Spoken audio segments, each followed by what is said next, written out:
Thank you very much, everybody. So this is a big, big day, a beautiful day, potentially one of the great days ever in civilization. Things that have been going on for hundreds of years and thousands of years. We're going to, at least we're at a minimum very, very close, and I think we're beyond very close. And I want to thank Bibi for really getting in there and doing a job. We've worked well together, as we have with many other countries, both of us, with many other countries, which is the only way this whole situation gets solved.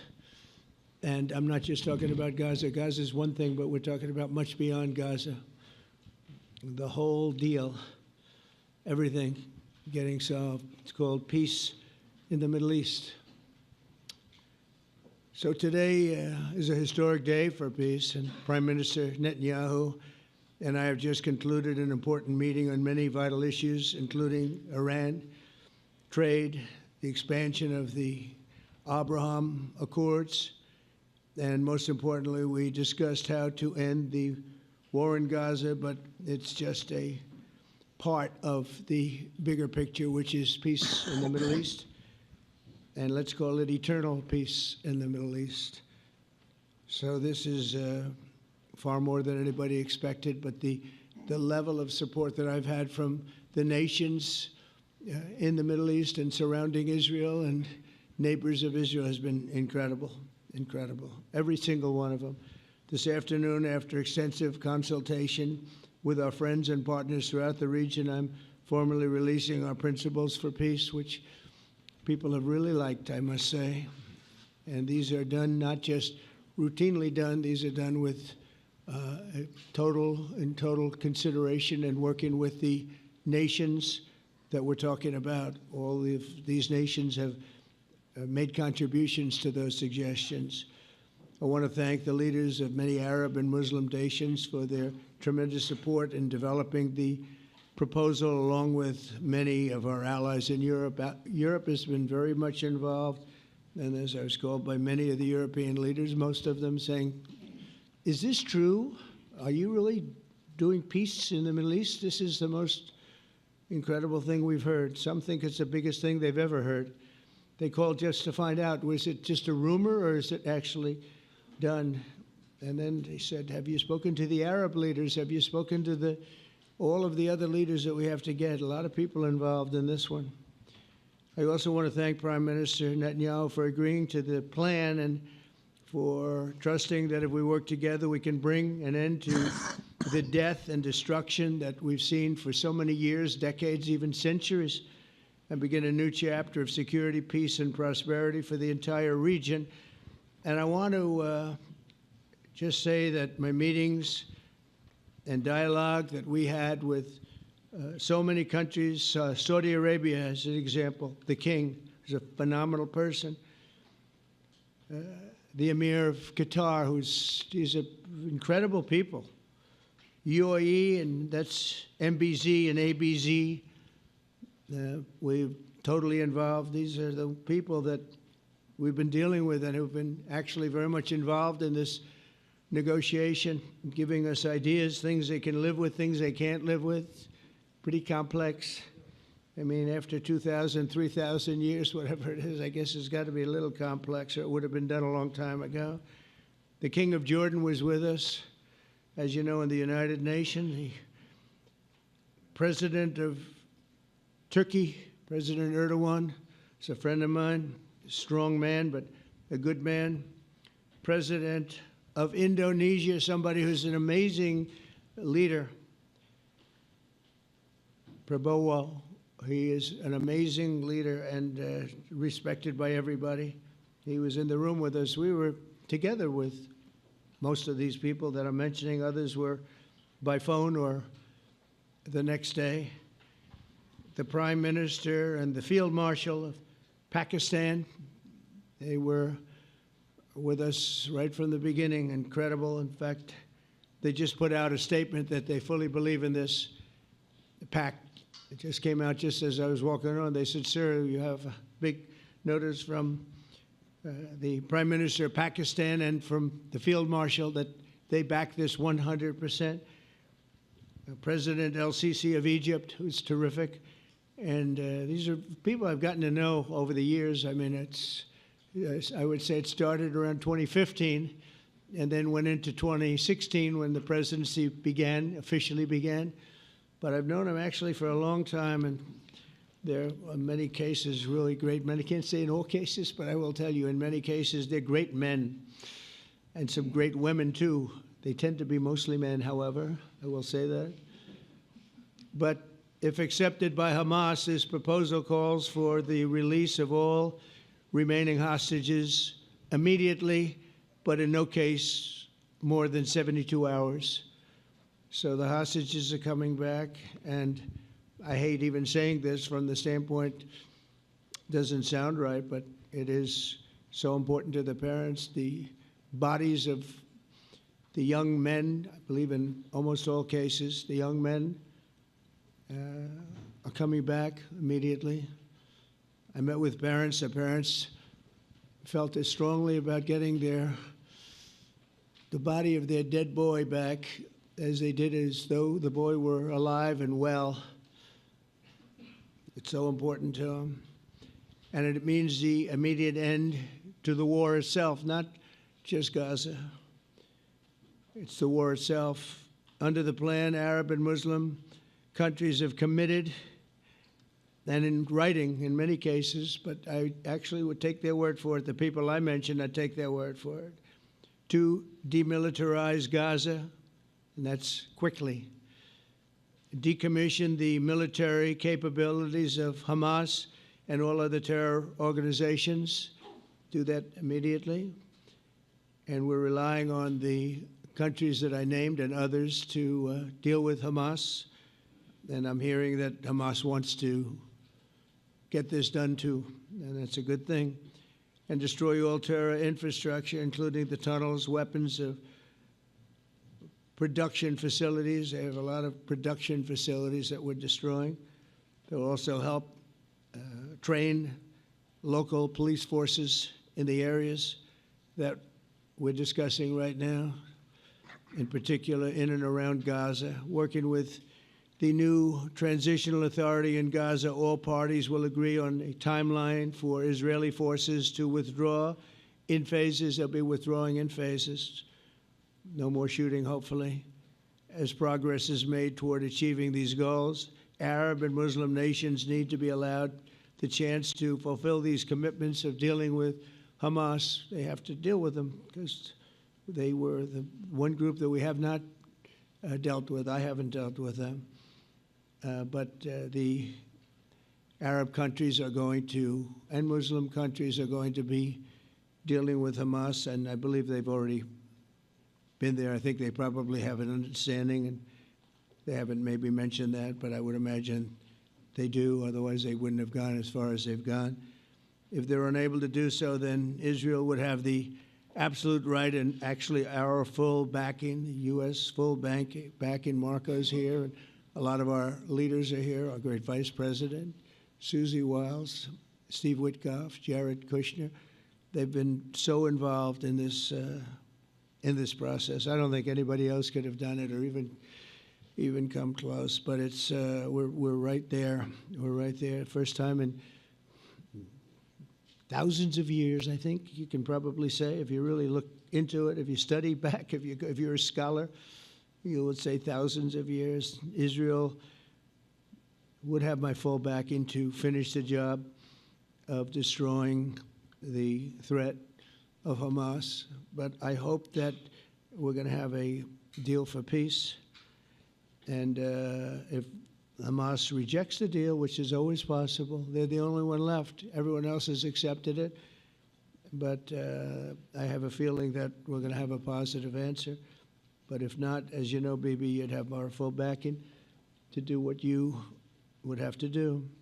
Everyone understands that the ultimate result must be the elimination of any danger posed in the region, and that danger is caused by Hamas. The tyranny of terror has to end, and this is, again, something that we're looking for. This is eternity. This is for forever. To ensure the success of this effort, my plan calls for the creation of a new international oversight body, the Board of Peace, we call it, the Board of Peace, sort of a beautiful name, the Board of Peace, which will be headed, not at my request, believe me, I'm very busy, but we have to make sure this works. The leaders of the Arab world and Israel and everybody involved asked me to do this, so it would be headed by a gentleman known as President Donald J. Trump of the United States. That's what I want, is some extra work to do, but it's so important that I'm willing to do it, and we'll do it right, and we're going to put leaders from other countries on, and leaders that are very distinguished leaders, and we'll have a board, and one of the people that wants to be on the board is the UK former Prime Minister, Tony Blair, good man, very good man, and some others, and they'll be named over the next few days, and it'll be quite the board. Working, everybody wants to be on it now. I don't know if that had anything to do. They named me and everybody else wanted to be on it. I guess they figure, well, he's a soft touch. He'll be easy to deal with. Working with the World Bank and others, it will be responsible for recruiting and training a new government that will be made up of Palestinians along with highly qualified experts from all around the world. Hamas and other terrorist factions will play no role in the board, but they'll play no role in the governance of Gaza at all, directly or indirectly. As you know, thousands of Hamas leaders have been killed and soldiers have been killed. And we can never forget October 7th, but thousands have paid the price for that. And now it's time to get our hostages back and get back to trying to build something that's really great and very important. In our meeting today, Prime Minister Netanyahu was very clear about his opposition to a Palestinian state. And he continuously mentions October 7th, and I understand that. Most people do. And I understand and respect his position on many things, but what he's doing today is so good for Israel. I noticed that they have large crowds gathering in Israel all the time, and they have my name up. They like me for whatever reason, Bibi, I don't know, but they do like me. But they say two things: please get the hostages back and please end the war. They've had it. It's had it. So I think it's a very popular thing you do, because he's a warrior. He doesn't know about getting back to a normal way of life, but he is a warrior, and Israel's lucky to have him. But now the people want to get back to peace. They want to get back to normalization in a true sense. Several countries have foolishly recognized the Palestinian state. As you know, some of our European friends, allies, good people, but they're really, I think, doing that because they're very tired of what's going on for so many decades. They've been presidents and prime ministers for years, and during this time, having to do with the Middle East, all they're doing is talking about the same thing over and over. They want to see it get back. And nobody wants that more than me, or I believe Bibi too. But the people of Israel want it. They really want it. They want the hostages back. That includes the probably 32 bodies that we're talking about, 20 people that are living, 32 or so people that are dead, and they want to have peace. So let us not forget how we got here. Hamas was elected by the Palestinian people.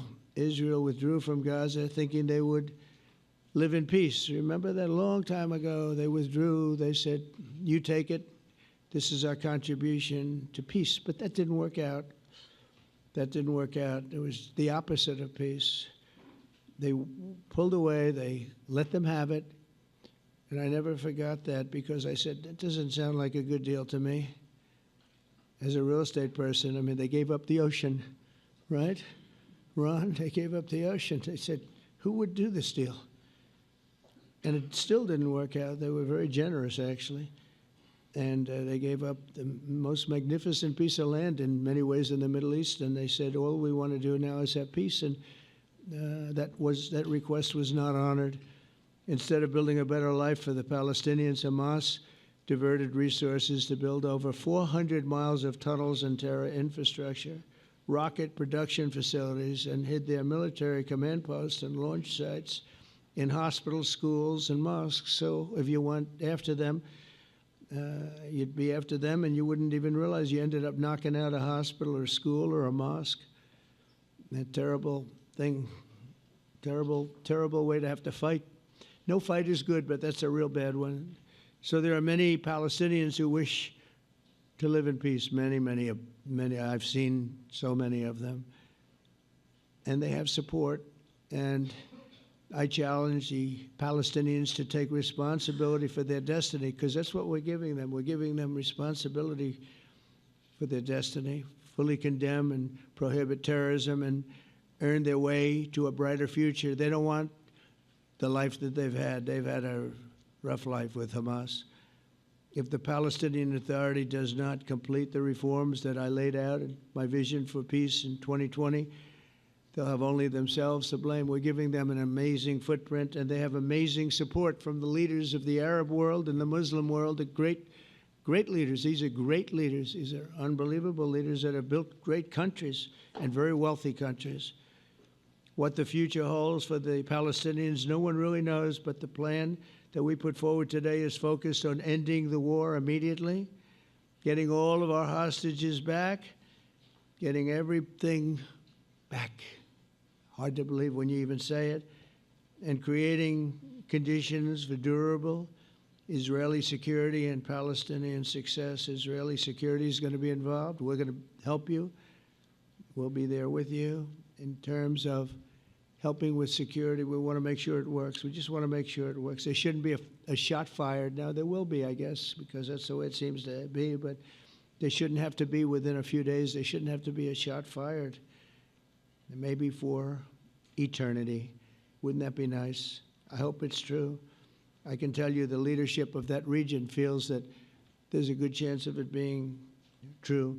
So this will lead to this agreement that we're talking about will lead to a sustainable long-term peace. No president in history has been a greater friend of the state of Israel than I have, in addition to negotiating the Abraham Accords. I like to say it that way because the real people, that's what they call Abraham. I would say Abraham, but it's so much nicer when you say Abraham. So much more elegant. But the Abraham Accords, they're amazing. Jared, you did that along with your group of geniuses, and nobody thought that could be done. We have 4 countries, and Sleepy Joe Biden didn't do a thing. He didn't even know what the hell they were. He should have had them fold up. But I think this will also lead to packing them. And who knows, maybe even Iran can get in there. I hope. We hope we're going to be able to get along with Iran. I think they're going to be open to it. I really believe that. But they could be a member. I long ago said, I'll bet you at some point Iran will be a member of the Accords. And little did I realize it was going to take this turn. That was some turn we did with the B-2s. But I think they might very well be there because it's a great thing for them economically. I recognize the eternal capital of Israel. I opened the American embassy in Jerusalem. That was something that everyone said would never be done, could never be done. Virtually every president for many, many years, for decades, would campaign on making Jerusalem the capital of Israel. They campaigned on it over and over. Is that right, Steve? Is that right? Everyone, and when they got to it, and I understand why now, because it was so, when I got to office, I campaigned on it too. I said, we're going to make it, and then I'd get calls from the leaders of various countries saying, please don't do it, please don't do it. It'll end the whole world, please don't do it.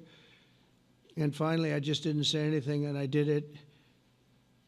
People were calling me before I did it because they heard I was going to do it, and leaders of countries were calling me, and I think it was on a Thursday that I did it, and they'd call me Monday, Tuesday, Wednesday, 3-4 times a day, and I said, tell them I'll call them back on Friday. And I announced it on Thursday, and I called them back, the biggest people in the world, and they said, you've done it. I said, done what? You've made the capital of Israel, Jerusalem, and we wanted to talk yet. I wish you called me a little sooner. Maybe I could have done something about it. So that was a lot easier than getting into an argument, because I knew what they were calling about. And you know what? It turned out to be amazing. Everybody thought it was going to lead to the end of the world, right? The end of the world, Ron, that's what they said. It didn't lead to anything. It just led to something that I promised, and something that was very, very popular for Jewish people and a lot of other people, too.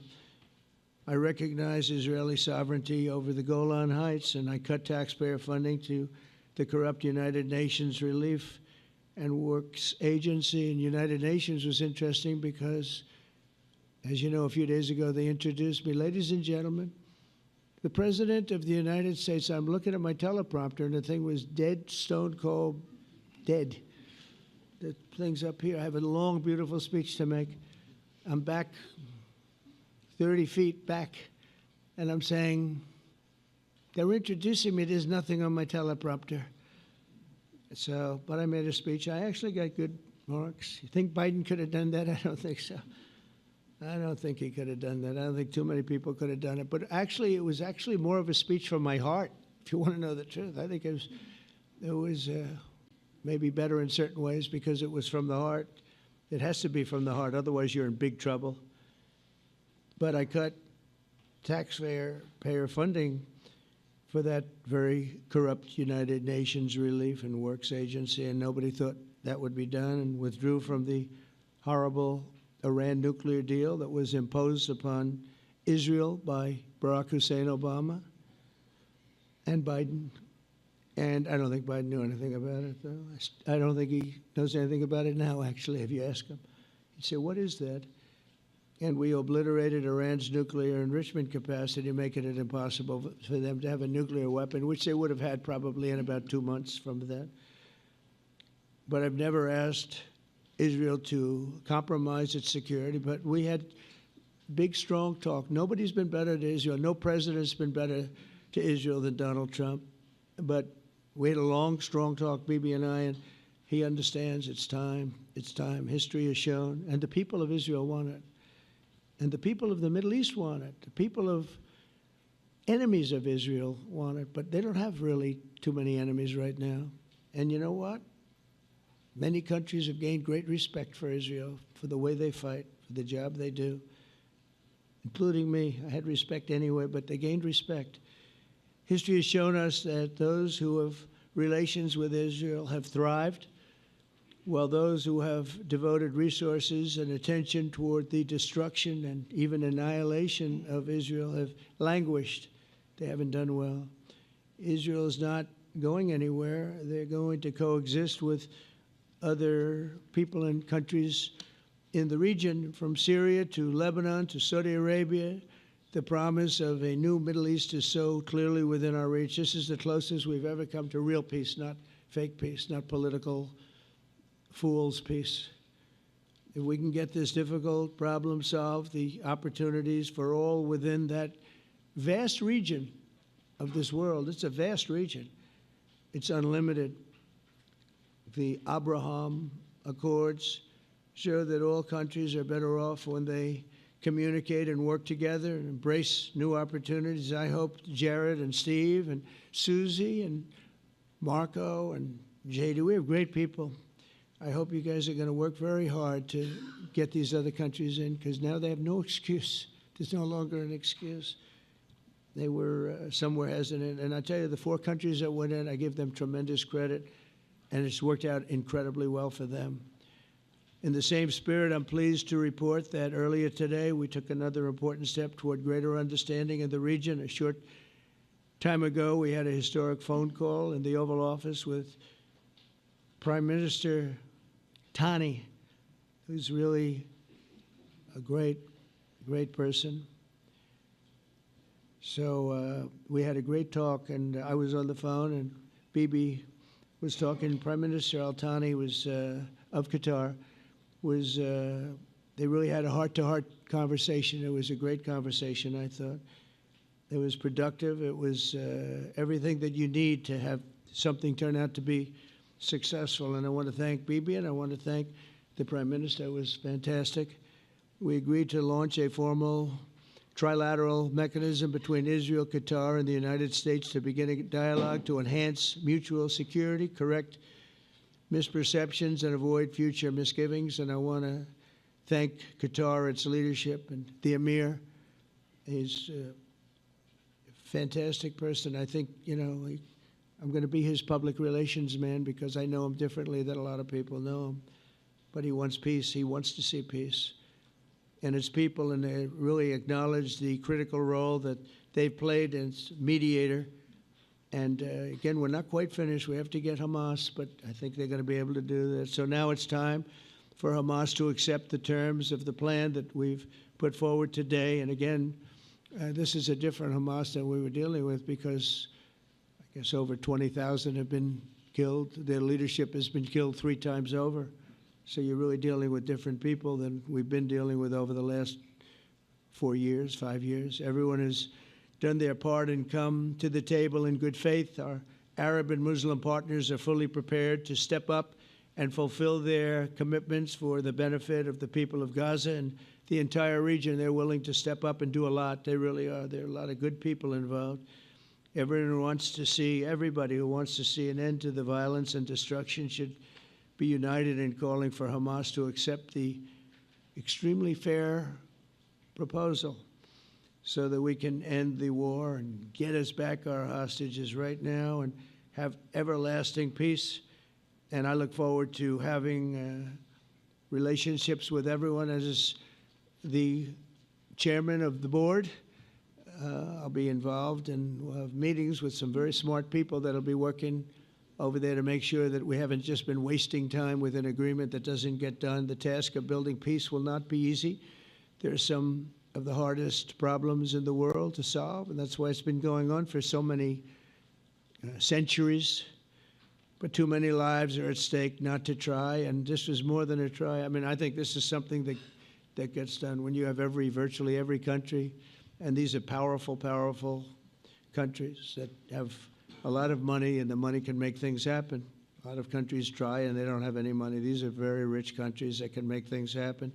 So together we'll forge a much safer and more hopeful future for everybody, including Israel. And I want to thank Prime Minister Netanyahu for his partnership. And I want to thank all of the leaders, the kings and the emirs and the presidents and prime ministers, people I mentioned. And they've been absolutely fantastic to work with. And it's just happened very quickly. It's happened from a couple of weeks before I had a couple of meetings, but a couple of weeks before we went to the United Nations, and we had some incredible meetings. It all came to place. It all took place, and everybody wanted to be a part of it. I don't have anybody that's saying we don't want anything to do with it. It's just the opposite. And I'll tell you, a couple of years ago, a year ago, I don't think we would have had this kind of participation, Mr. VP, right? I don't think we would have had. It's been amazing. The participation was 100%. Everybody wants to be a part of it. And everybody, those very strong countries, everybody wants it to work. So, Bibi, congratulations on this. I think this will be your crowning achievement, frankly. If this all works out, we think it will. It's going to be your crowning achievement. And I want to thank you very much for being here. Thank you. Please. Thank you. Thank you. Mr. President, first I want to thank you for graciously hosting me once again in the White House. And second, I want to thank you for your friendship and for your leadership. From Jerusalem to Tehran, from the Golan Heights to Gaza, you've proven time and again what I've said many times. You are the greatest friend that Israel has ever had in the White House. And Mr. President, you and I both know it's not even close. While you focus at home on making America great again, your leadership abroad is changing the world for the better, ending wars and advancing peace. I believe that today we're taking a critical step towards both ending the war in Gaza and setting the stage for dramatically advancing peace in the Middle East, and I think beyond the Middle East. in very important Muslim countries. I support your plan to end the war in Gaza, which achieves our war aims. It will bring back to Israel all our hostages, dismantle Hamas's military capabilities, end its political rule, and ensure that Gaza never again poses a threat to Israel. We would not have achieved this turning point without the courage and sacrifice of our incredibly brave soldiers. They fight like lions to defend the people of Israel, and they serve on the front line in the war between civilization and barbarism. Mr. President, when our two countries stand shoulder to shoulder, we achieve the impossible. Just a few months ago, in Operation Rising Lion and Operation Midnight Hammer, we struck a decisive blow against Iran's nuclear and ballistic missile program. Your bold decision to send those B-2s made the region safer and the world safer. Now, under your leadership, we're taking the next step to win the war and expand the peace. Your plan is consistent with the 5 principles my government set for the end of the war and the day after Hamas. Everybody asks, what is your plan for the day after Hamas? Here's our plan. Pass it in the cabinet. All our hostages, both those who are alive and those who died, all of them will return home immediately. Hamas will be disarmed. Gaza will be demilitarized. Israel will retain security responsibility, including a security perimeter for the foreseeable future. And lastly, Gaza will have a peaceful civilian administration that is run neither by Hamas nor by the Palestinian Authority. If Hamas agrees to your plan, Mr. President, the first step will be a modest withdrawal, followed by the release of all our hostages within 72 hours. The next step will be the establishment of an international body charged with fully disarming Hamas and demilitarizing Gaza. I appreciate your willingness to lead the body, Mr. President. I really appreciate it because you have a lot of things to do, and this is important. And it reflects the confidence that this will give everyone, that things will be followed up on all the commitments made. The fact that you're taking this on, I think, helps a lot to make sure that everything flows in the direction that we want. Now, if this international body succeeds, we will have permanently ended the war. Israel will conduct further withdrawals linked to the extent of disarmament and demilitarization, but will remain in the security perimeter for the foreseeable future. I think we should understand that we're giving everybody a chance to have this done peacefully, something that will achieve all our war objectives without any further bloodshed. But if Hamas rejects your plan, Mr. President, or if they supposedly accept it and then basically do everything to counter it, then Israel will finish the job by itself. This can be done the easy way, or it can be done the hard way, but it will be done. We prefer the easy way, but it has to be done. All these goals must be achieved because we didn't fight this horrible fight, sacrifice the finest of our young men to have Hamas stay in Gaza and threaten us again and again and again with these horrific massacres. Mr. President, I was encouraged by your clear statement at the UN against the recognition of a Palestinian state. That would be an outcome that, after October 7th, would reward terrorism, undermine security, and endanger Israel's very existence. As for the Palestinian Authority, I appreciate your firm position that the PA could have no role whatsoever in Gaza without undergoing a radical and genuine transformation.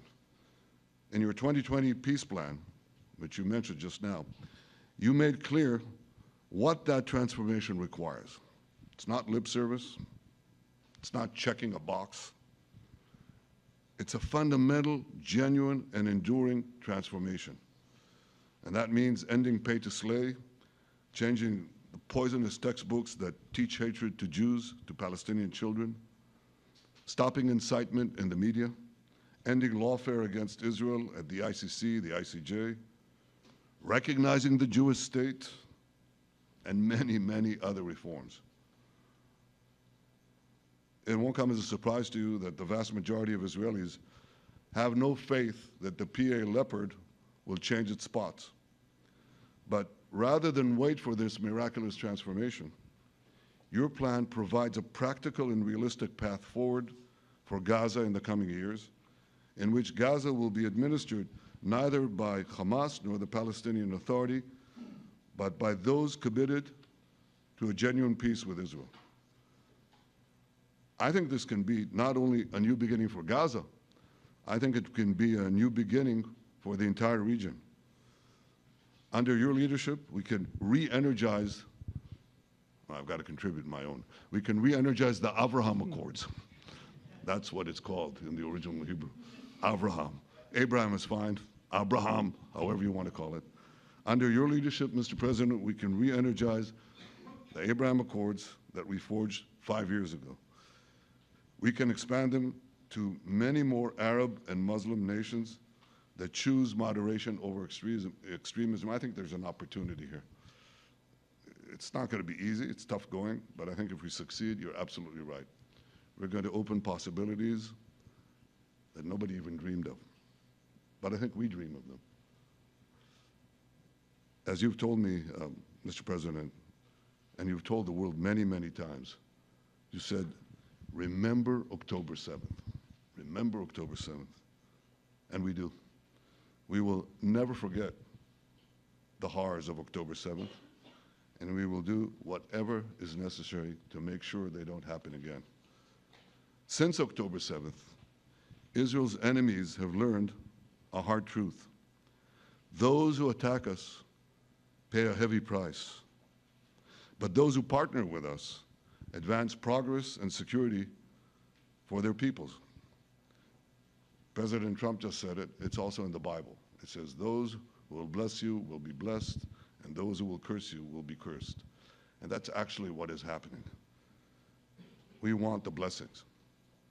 I think we've done a lot in the past 2 years to end the curse. We're not finished, but we've done a lot. And we've done a lot together to end the curse. I want to thank your entire team for their efforts to get to this point. I especially want to thank Steve Witkoff and Jared Kushner for their indefatigable work to bring Israel and Arab states in the region closer together. I am deeply grateful to both of them for their work. We had a phone call today just to make it clear.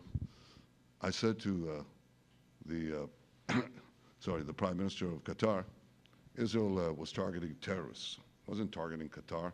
And of course, we regretted the loss of the Qatari citizen, wasn't our target.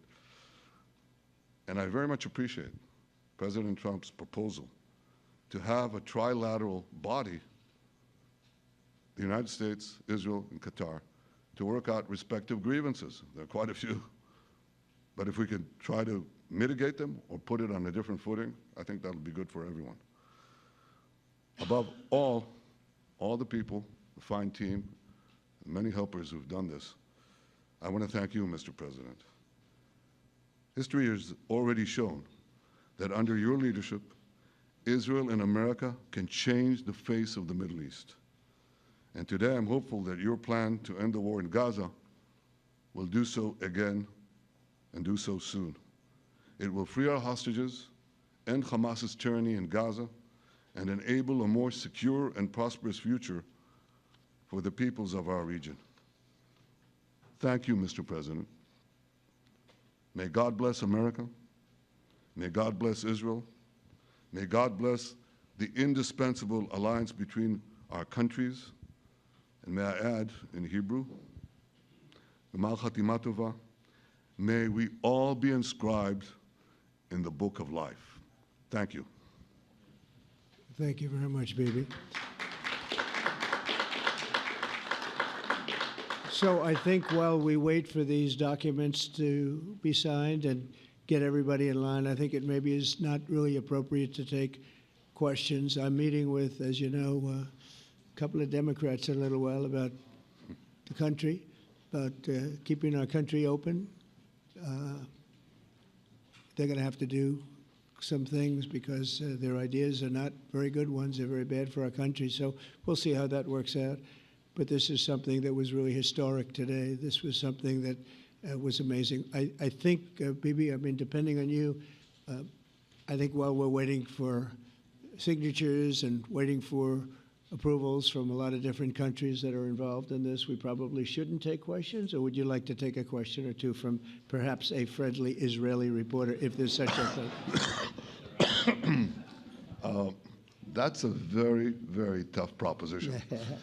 But I would think, Mr. President, that I would go by your instinct that this is, we'll have enough time for questions. Let's settle the issue first, I think. No, Thank you very much, everybody.